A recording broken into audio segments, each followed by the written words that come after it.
እንደተፈራው የበቀል ጥቃቱ ተፈጽሟል። ፑቲን እንደዛቱት አድርጓል።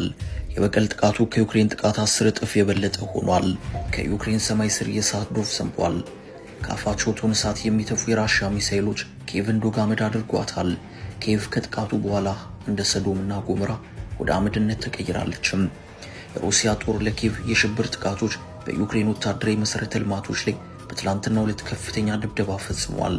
የሩሲያ ወታደሮች የዩክሬን ታጣቂዎች በብዛት ይገደሉበት የነበረውን ፒያንስክ አካባቢ የሚገኘውን የኦስሎ ወንዝ ማቋረጫ በአየር ጥቃት አውድመዋል። ፑቲን ሽብር ሲሉ ለጠሩት ጥቃት በሰጡት የአጸፋ ምላሽ በርካቶች መገደላቸውና መቁሰላቸው ተነግሯል።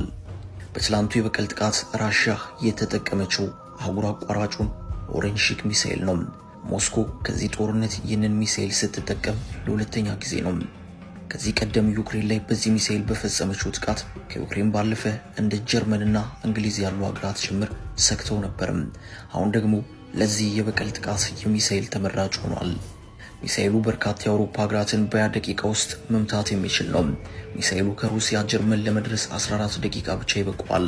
ብሪታንያ ለመድረስ ደግሞ 19 ደቂቃዎች ወይንም 1140 ሰከንዶች ብቻ በቂው ነው።